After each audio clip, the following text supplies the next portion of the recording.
আমরা আজকে এবিটিএ মাধ্যমিক টেস্ট পেপার 2023-24 148 পেজের কোশ্চেনটি সলভ করব। চলো একবার দেখে নিই। জিওগ্রাফিতে প্রথমে দেওয়া আছে এমসিকিউ, যেটা বলেছে কি গাঙ্গেয় বদ্বীপ যে প্রক্রিয়ার ফল তা হলো আরোহণ প্রক্রিয়া। এখানে দাগানো আছে, এর আগের বার দাগানো হয়ে গেছিলো, ঠিক আছে।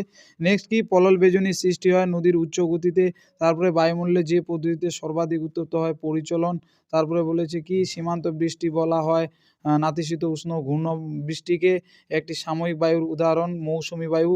তারপরে কি উষ্ণ ও শীতল স্রোতের মাঝের বিভাজন রেখাকে হিমপ্রাচীর। কম্পিউটার, টিভি, ইলেকট্রনিক্স বস্তুজাত বর্জ্যকে বলা হবে ই-ওয়াশ। 1956 সালে রাজ্য পুনর্গঠনের মূল ভিত্তি হলো ভাষা।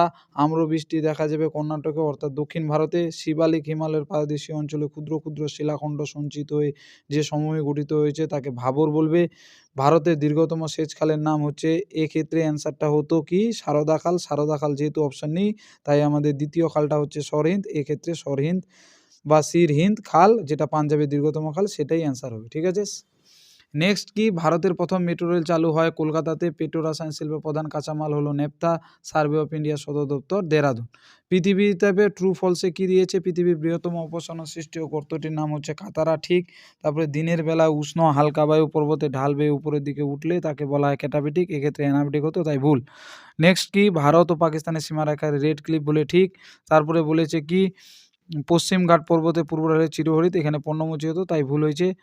রেটুন পদ্ধতি আখ চাষের সঙ্গে যুক্ত, ঠিক। তথ্য প্রযুক্তি শিল্পের মূল উপকরণ হলো মানুষের মেধা, ঠিক। তারপরে বলেছে উপগ্রহ চিত্রের ক্ষুদ্রতম একক হচ্ছে সেন্সর, এক্ষেত্রে পিক্সেল হতো, তাই ভুল হয়েছে।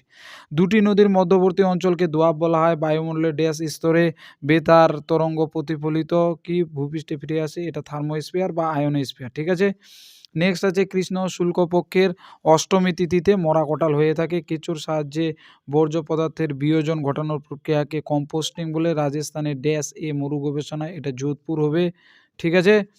তারপরে পূর্ব ভারত নেপাল ও ভুটান কলকাতা বন্দরের প্রাণ বা জীবন বলতে পারো।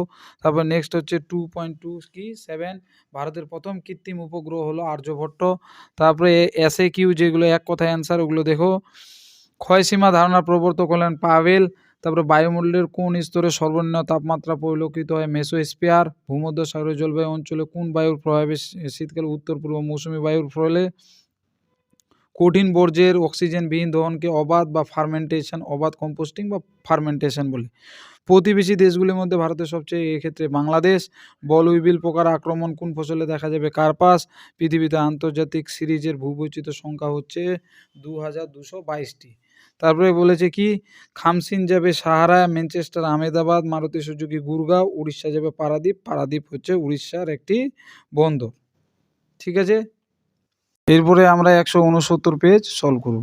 দেখা যাচ্ছে কি যে প্রক্রিয়া ভূপৃষ্ঠের উচ্চতা বৃদ্ধি পায় তাকে আরোহণ বলে। তারপরে সুন্দরবনের একটি নিমজ্জিত দ্বীপ হলো ঘোড়ামারা বা নিউমুর থাকলে নিউমুরও হতো। নেক্সট হচ্ছে অ্যালবেডোর পরিমাণ সবচেয়ে বেশি হবে তুষার ক্ষেত্রে। রকি পার্বত্য অঞ্চলে প্রবাহিত উষ্ণ বায়ুর নাম চিনুক, যদি শীতল বলতো তাহলে মিস্ট্রাল হতো। তারপর নেক্সট কি পৃথিবী ও চাঁদের মধ্যে দূরত্ব সর্বাধিক হলে অ্যাপোজি, কম হলে পেরিজি বলে। নেক্সট পরিবর্তনের ফলে ঋতু পরিবর্তনের ফলে যে সমুদ্র স্রোত তার প্রবাহের দিক, এখানে মৌসুমী স্রোত। তারপরে তেজস্ক্রিয় বর্জ্যের উৎস হলো কি বর্জ্যের তেজস্ক্রিয় ইউরেনিয়াম। তারপরে হচ্ছে কি আমার আয়তন অনুসারে ভারতের বৃহত্তম রাজ্য রাজস্থান। তারপরে শিবালিক হিমালয় পাদে ক্ষুদ্র ক্ষুদ্র শিলাখণ্ডের সঙ্গে যে সময় গঠিত হয় ভাবর। তারপরে কি বলেছে আম্রবৃষ্টি সংগঠিত হবে শীতকালে। তারপরে আছে কি তৃষ্ণার্ত ফসল বলা হয় ধানকে। তারপরে এখানে কোশ্চিন শিকড় আলগা শিল্প বলা হয় কার্পাস বয়ন শিল্পকে। তারপরে 2011 সালের আদমশুমারি অনুসারে ভারতের সর্বনিম্ন জনঘনত্ব রাজ্য হলো সবথেকে কম অরুণাচল প্রদেশ। ভূবৈচিত্র্য সীমা মিলিয়ন সিটে অক্ষাংশ 4 ডিগ্রি ইন্টু 4 ডিগ্রি। তারপরে ট্রু ফলসে মরুভূমিতে ব্যাঙের ছাতার মতো ভূমিরূপকে ইয়ারদাং বলে, ভুল গৌর হবে। বায়ুমণ্ডলের যে স্তরে মেরু প্রবাহ সৃষ্টি আয়নোস্ফিয়ার, ঠিক। তারপর মৌসুমী বায়ু একটি সাময়িক বায়ুর উদাহরণ, ঠিক। তারপরে হিমপ্রাচীর প্রবাহ কুয়াশাচ্ছন্ন আবহাওয়া লক্ষ্য করা যায়, ঠিক। তারপরে 1 পয়েন্ট কি ফ্লাই অ্যাশ পাওয়া যায় পারমাণবিক বিদ্যুৎ কেন্দ্র, ভুল, এটা তাপ বিদ্যুৎ কেন্দ্র হতো। কৃষ্ণ মৃত্তিকা গম চাষের পক্ষে পক্ষে আদর্শ, এটা ভুল। ঠিক আছে। তারপরে মহাকাশে কৃত্রিম উপগ্রহ যেখান থেকে চালু হয় তার নাম প্ল্যাটফর্ম, ঠিক। তারপরে কি শূন্যস্থানে নদীবাঁকের উত্তল অংশের সঞ্চয়কে বলা হয় নদীচর বা পয়েন্ট বার, নদীচর বা পয়েন্ট বার। তারপরে নেক্সট কি, যে শীতল বাতাস পর্বতে ঢালবে পর্বতে নেমে আসে এটাকে ক্যাটাবেটিক বায়ু বলে। আবার আকাশে মেঘাচ্ছন্ন হিসাব করা হয় অক্টা দিয়ে। তারপরে কি বলেছে, ড্যাশ তিথিতে জোয়ারের প্রাবল্য সর্বাধিক অমাবস্যাতে। নেক্সট ভূমিকা জুনিপার হলো, এটা হচ্ছে আমার কি সরলবর্গীয় উদ্ভিদের উদাহরণ। তারপরে ড্যাশ শহরকে ভারতের রুল বলে, দুর্গাপুরকে উপগ্রহ চিত্রে ক্ষুদ্রতম একককে বলা হয় পিক্সেল।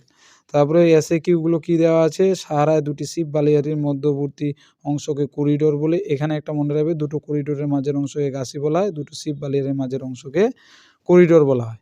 ঠিক আছে। কোন স্তরকে পৃথিবীর ছাতা বলা হয়, ওজোন স্তরকে। তারপরে সমুদ্রের মধ্যভাগে সৃষ্ট স্রোতহীন জলাবর্ত গায়র বা জায়র করবে। তারপরে আছে কি, আর্সেনিক দূষণের প্রভাবে কী রোগ হয়ে থাকে, ব্ল্যাক ফুট ডিজিজ হয়ে থাকে। কোন নদীর উপর ভাকরা নাঙ্গাল, এটা শতদ্রু নদীর উপর গড়ে উঠেছে। কোন মাটিতে কফি চাষের পক্ষে লৌহ সমৃদ্ধ, ল্যাটেরাইট মৃত্তিকা। ঠিক আছে। তারপরে কোন বন্দরকে আরব সাগরের রানী, কোচি বা কোচিনকে টোপোসিটে অনিত্যবাহন নদীকে দেখা হয় কালো কালার দিয়ে বা কালো রং দিয়ে। ঠিক আছে। বাম দিক ডান দিকগুলো একটু দেখে নিই। মিথেন যাবে আমার কোথায়, মিথেন যাবে গ্রিন হাউস গ্যাস। পিঙ্ক বোল ওয়ার্ম যাবে আমার কি কার্পাসের এক ধরনের পোকার নাম। মুম্বাইয়ে যাবে আমার ভারতের অর্থনৈতিক রাজধানী। সোনালী চতুর্ভুজ যাবে সড়কপথ। ঠিক আছে। এখানে একটা জিনিস খুব মনে রাখবে, পিঙ্ক বল ওয়ার্ম। এরপরে আমরা 193 পেজ সলভ করব। দেওয়া আছে কি, যে প্রক্রিয়া বিভিন্ন প্রাকৃতিক শক্তি ভূপৃষ্ঠের উপর ভূমিরূপ পরিবর্তনে সাহায্য করে বহির্জাত প্রক্রিয়া। তারপরে কি দেওয়া আছে, পার্বত্য হিমবাহ পৃষ্ঠদেশে সৃষ্ট গভীর ফাটলগুলিকে বলা হয় পৃষ্ঠদেশে, এটা ক্রেভাস। তারপরে মৌক্তিক শ্রুতি, এটা কি স্ট্র্যাটোস্ফিয়ারে। তারপরে আছে কি আমার, রকি পার্বত্য অঞ্চলে প্রবাহিত উষ্ণ স্থানীয় বায়ুর নাম চিনুক। জলীয় বাষ্পের জলকণা পরিণত হওয়ার প্রক্রিয়াকে ঘনীভবন। তারপরে বলেছে উষ্ণ শীতল সমুদ্র যে স্থানে মিলিত হয় হিমপ্রাচীর। জীবাণু দ্বারা বর্জ্যের বিয়োজন হলো কম্পোস্টিং। নিম্নলিখিত কোন রাজ্য ভেঙে তেলেঙ্গানা, এটা অন্ধ্রপ্রদেশ। তারপরে কীভাবে কেন্দ্রশাসিত অঞ্চল লাদাখকে পৃথক করা হয়েছে, এটা হবে আমার কি জম্মু অ্যান্ড কাশ্মীর। তারপরে ভারতের যে নদীর মোহনায় কোনো বদ্বীপ নেই, নর্মদা বা তাপ্তি, এখানে নর্মদা আছে। মৌসুমি বিস্ফোরণ প্রথমে দেখা যায় কোথায়, কেরালায়। তারপরে ভারতের মৃত্তিকা সংরক্ষণে গৃহীত একটি পদ্ধতি হলো ফালি চাষ। বিশুদ্ধ কাঁচামাল ভিত্তিক শিল্প হলো বস্ত্র বয়ন শিল্প বা কার্পাস শিল্প। ভারত থেকে প্রেরিত কৃত্রিম উপগ্রহ হলো IRS। তারপরে কি ট্রু ফলসে কী দেওয়া আছে, ট্রোপোস্ফিয়ারে ধূলিকণা উপস্থিতি সর্বাধিক, ঠিক। এল নিনো বছরগুলিতে বন্যার সৃষ্টি হয়, এটা ভুল, এটা খরার সৃষ্টি হয়ে থাকে। মরু অঞ্চলে অবশিষ্ট পাহাড়গুলিকে মোনাটনক বলে, ইনসেলবার্স বলে মোনাটনক বলেছি, তাই ভুল। তারপরে বেরিং স্রোত একটি উষ্ণ স্রোত, এটা শীতল স্রোত হবে, তাই ভুল। ভরাটকরণ প্রক্রিয়া আবর্জনের পচনে হিমাস তৈরি হয়, ঠিক। আরাবল্লীর একটি নবীন ভঙ্গিল পর্বতের উদাহরণ, এটা ভুল। ঠিক আছে। ক্ষয়জাত পর্বত বা প্রাচীন ভঙ্গিল পর্বতমালা। ঠিক আছে। তারপরে উপগ্রহ চিত্রে বিভিন্ন প্রতীকের সাহায্যে ভৌগোলিক বৈশিষ্ট্যগুলো বোঝানো হয়, এটা টোপোগ্রাফিক্যাল ম্যাপে বা ভূবৈচিত্র্য সূচক হতো, তাই এক্ষেত্রে অ্যান্সারটা ভুল হবে, উপগ্রহ বলেছে বলে। তারপরে শূন্যস্থানে নদী খাতে অবকর্ষ প্রক্রিয়া সৃষ্টি ও গর্তগুলিকে মন্থকূপ বলা হয়। মরুস্থলী শব্দের অর্থ হলো মৃতের দেশ। পৃথিবীতে কার্যকরী সৌর বিকিরণের পরিমাণ হলো 66%। তারপরে সমুদ্রে ভাসমান বরফের স্তূপকে বলা হয় হিমশৈল। কার্পাস গবেষণাগার কেন্দ্রে অবস্থিত নাগপুর। কাশ্মীর উপত্যকা কারেওয়া মাটিতে জারফান চাষের জন্য বিখ্যাত। জামনগর ড্যাশ পেট্রো রসায়ন শিল্পের জন্য বিখ্যাত। তারপরে এসএকিউতে কী দেওয়া হয়েছে, নদীবাঁকের কোন দিকে ক্ষয় বেশি হয়ে থাকে, অবতল অংশে বা অবাধ দিকে, অবাধ ঢালে। ঠিক আছে। বায়ুমণ্ডলে কোন স্তরে জেট বিমান চলাচল করে, স্ট্র্যাটোস্ফিয়ারে। ওজোন গহ্বর কি, গ্রিন হাউস গ্যাসের মাত্রাতিরিক্ত বৃদ্ধির জন্য ওজোন স্তরে যে ছিদ্রের সৃষ্টি হয় সেটাই ওজোন গহ্বর। এর তেজস্ক্রিয় পর্যায়ে ইউরেনিয়াম, থোরিয়াম, এগুলো। ঠিক আছে। মধ্য ভারতের একটি উল্লেখযোগ্য জলবিভাজিকার নাম বিন্ধ্য পর্বতমালা। 2011 সালের সেন্সাস অনুযায়ী ভারতের মহানগরের সংখ্যা 53টি। উপগ্রহ চিত্রে বনভূমি কী রঙের সাহায্যে দেখানো হয়, লাল কালার দিয়ে দেখানো হয়। কলকাতার জীবনরেখা বলা হয় মেট্রো রেল ব্যবস্থাকে। লু যাবে কোথায়, বাম দিক ডান দিকের মধ্যে, লু যাবে উত্তর পশ্চিম ভারতে।